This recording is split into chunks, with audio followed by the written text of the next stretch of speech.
तो नताज के हवाले से बातचीत करेंगे। हमारे साथ हमारे नुमाइंदे अनीसुर रहमान हैदराबाद से जुड़ रहे हैं। अनीसुर रहमान, बीजेपी को बड़ी कामयाबी मिली है। पिछले साल 2016 की बात करें तो 4 सीटों पर सिमट गई थी, लेकिन इस बार आंकड़ा बढ़ गया है। जाहिर सी बात है, खुशी की बात है, लेकिन सवाल ये उठता है कि आखिर टीआरएस जिस तरीके से जीएचएमसी पे काबिज रही, इस बार किसका कब्जा होगा। टीआरएस को कामयाबी जरूर मिली है, लेकिन उसकी कामयाबी थोड़ी फीकी है। सवाल ये उठता है कि एमआईएम के साथ जाकर क्या वो मेयर चुनेंगे, क्योंकि सादा अक्सरियत किसी को भी नहीं मिली। अनीसुर रहमान, आपको आवाज मेरी मिल पा रही है?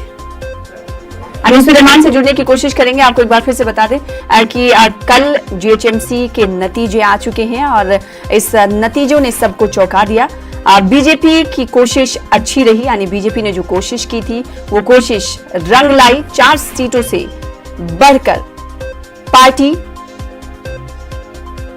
अच्छा मुजाहरा करते हुए देखी गई। वहीं टीआरएस की अगर हम बात करेंगे तो टीआरएस पिछले मर्तबा 99 सीट लेकर आई थी, लेकिन इस बार उसकी सीटों में सेंध बीजेपी ने मारा है।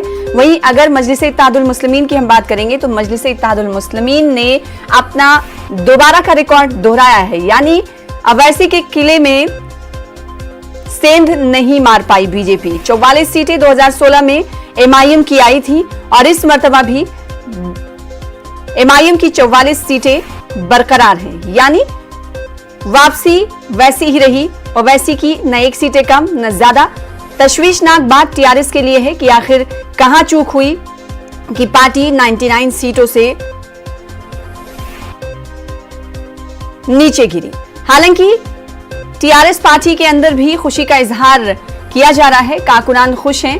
कल हमने देखा कि पूरा हैदराबाद शहर इलाके से जो उम्मीदवार उनके जीतते गए, वहां पर जश्न मनाया गया, खा वो टीआरएस के उम्मीदवार हों, बीजेपी के उम्मीदवार हों या फिर एमआईएम के उम्मीदवार हों। इस बार जीएचएमसी का इंतखाब कौमी इंतखाब की तरह लगा, क्योंकि कौमी लीडरों की एंट्री ने इस इंतखाब को काफी दिलचस्प बना दिया था। बड़े लीडरों ने यहां पर बीजेपी के तशहीरी मुहिम में हिस्सा लिया और उन्हीं तमाम तशहीरी मुहिम का यह नतीजा है कि बीजेपी बढ़त में इस बार जीएचएमसी इलेक्शन में दिखी है। अनीसुर रहमान, आप मेरी आवाज सुन पा रहे होंगे, तो बताइएगा कि सादा अक्सरियत तो किसी को नहीं मिली है, मेयर पर अभी कब्जा है टीआरएस का। क्या एमआईएम के साथ मिलकर जीएचएमसी में सरकार बनाएंगे? जी बिल्कुल, अभी तो इम्कानात इसी तरह के हैं कि टीआरएस और मजलिस को मिलकर ही जीएचएमसी का मेयर बनाना पड़ेगा।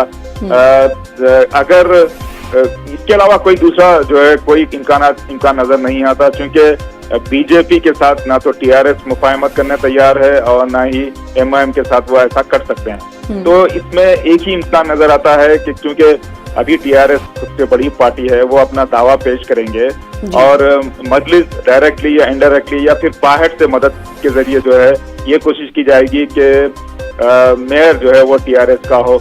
लेकिन इसमें एक खतरा ये है कि जो बीजेपी चाहती थी वो यहाँ पर वही हो रहा है। बीजेपी का ये मंसूबा है कि अगले असेंबली इलेक्शन तक इस तरह मजलिस और टीआरएस की जो का इत्तेहाद है उसको ले जाकर जो है आवाम से जो है उसके पास इनको पेश किया जाए, क्योंकि टीआरएस ने क्योंकि बीजेपी ने पहले ही मजलिस को एक जो शैतान है उस तरह पेश किया है और टीआरएस को शैतान के दोस्त की तरह यहाँ पर पेश कर रही है आवाम के सामने। तो उनका ये जो हरबा है जो इलेक्शन लड़ने के लिए इब्तिदा अभी बल्दिया के इलेक्शन से हुई है, इस तरह वो आगे इसको असेंबली और पार्लियामेंट के इलेक्शन तक ले जाना चाहते हैं। तो कुल मिलाकर जिस तरह बीजेपी ने 12 गुना ज्यादा सीट हासिल की हैं, 4 पहले थे, वो अभी 48 हो चुके हैं, 12 चौक 48 हो चुके हैं। तो उनका यही मंसूबा है कि इस बल्दिया की इब्तिदा से वो आगे फिर असेंबली जाएं और पार्लियामेंट में यहाँ की जो सीटें हैं ज्यादा से ज्यादा सीटें हासिल करें। जी, मुफाहिमत को लेके क्या सुगबुगाहट या हलचलें तेज हुई हैं हैदराबाद में? जी नहीं, अभी कोई कुछ कहा नहीं जा सकता, क्योंकि अभी पूरे नतीजे नहीं आए हैं। एक नतीजा और आना बाकी है।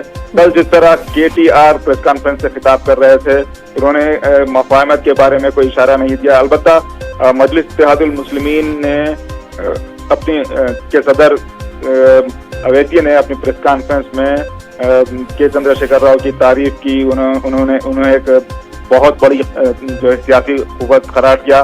इस तरह ऐसा लगता है कि वो कहीं ना कहीं जाके टीआरएस को बाहर से ही सही मदद देने के लिए तैयार है। बिल्कुल। और आज एमआईएम के सदर के प्रेस कॉन्फ्रेंस पर सभी की निगाहें टिकी हुई थी। अनीसुर रहमान, ऐसा लग रहा था कि जब असदुद्दीन ओवैसी प्रेस कॉन्फ्रेंस करेंगे या मीडिया के सामने आएंगे तो वो ऐसा जरूर कहेंगे कि उनकी जो तमाम सीटें पहले की थी वही सीटें वो जीत दर्ज कर पाए, यानी उनकी सीटों में कमी नहीं हुई है। सोचना तो टीआरएस को चाहिए था, मुश्किलें तो टीआरएस के लिए बढ़ी हैं, ऐसा कुछ असदुद्दीन ओवैसी की तरफ से नहीं कहा गया। हालांकि उम्मीदें लोगों को यही थी कि असदुद्दीन ओवैसी इस तरह का रिमार्क देंगे टीआरएस पार्टी को लेकर। लेकिन अगर हम बीजेपी की बात करें अनीसुर रहमान, तो बीजेपी के हौसले बहुत बुलंद हैं। बीजेपी की क्या ये मान लिया जाए ये पहली सीढ़ी है? आगे आइंदा जिस तरीके से आपने कहा असेंबली और 24 सीटें हैदराबाद में असेंबली की हैं, वहीं 119 सीटों पर अब तबाजमाई करेगी। साथ ही साथ पार्लियामेंट्री इलेक्शन में भी अब पीछे रहने वाली नहीं है बीजेपी।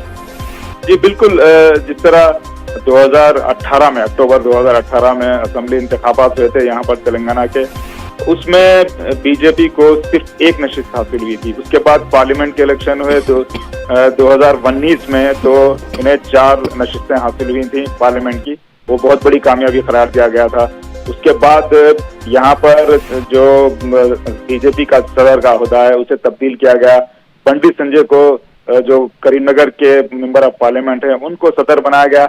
तब से ही ऐसा लगता है कि तेलंगाना बीजेपी की जो सूरत हाल है वो उसमें जो है बहुत बड़ी तब्दीली आई है। जिस तरह से बीजेपी ने यहाँ पर अग्रेसिव कैंपेन किया है, खासतौर पर मैं दुब्बाक ज़िमनी इंतखाब के बारे में कहना चाहूंगा। वहां पर जिस तरह से उन लोगों ने मुहिम को जो शिकल दी थी, उसमें जिस तरह से जो कौमी तरीके से जो मसले थे उसको वहां पर उठाया गया। उसके बाद वहां पर उन्होंने वो सीट जीती। उसके बाद फिर फौरी तौर पर बल्दिया हैदराबाद के इंतखाबात का ऐलान हुआ। पूरा जो कैंपेन उन्होंने चलाया, जिस तरह बंडी संजय का जो कंट्रीब्यूशन है, एक मानों में कहा जाता है कि उनकी जो आमद हुई है एक तरह से यहाँ पर तेलंगाना में बीजेपी की जो सूरत है उसने बिल्कुल तब्दील कर दिया। और ऐसा लग रहा है कि अब जो बीजेपी जो है वो बिल्कुल इंतखाबात जीतने के लिए लड़ रही है। बहुत ज्यादा अग्रेसिव कैंपेन किए जाएंगे। और कौमी लीडर्स का जहां तक सवाल है, बंडी संजय चाहते हैं कि जो भी अब यहाँ से जो उनका कैंपेन है असेंबली के लिए और फिर आगे पार्लियामेंट के इलेक्शंस के लिए, वो इसी तरह बरकरार रहे। जी सना, जीएचएमसी से लेकर पार्लियामेंट्री इलेक्शन या फिर असेंबली इलेक्शन में बरकरार है, इसके लिए जाहिर सी बात है बीजेपी अब कोशिशें करने में पीछे नहीं हटेगी। बेहद शुक्रिया हमारे साथ जुड़ने के लिए और इस हवाले से तफसील से बातचीत करने के लिए अनीसुर रहमान। उम्र छोटी काम बड़े, कहते हैं कि एक जीनियस की झलक उसके बचपन में ही मिल जाती है। वो किसी भी फील्ड में जीनियस बन सकता है, खेल में, पढ़ाई में, आर्ट में या किसी और मैदान में। वो शायद आपके आसपास हो या फिर दूर पड़े। अगर आप जानते हैं किसी ऐसे इंडियन को जो यंग जीनियस हो और जिसे आना चाहिए दुनिया के सामने, तो आज ही रजिस्टर कीजिए news18.com/younggenius या बायजूस ऐप डाउनलोड करें और यंग जीनियस सेक्शन विजिट करें। फिलहाल छोटा सा ब्रेक।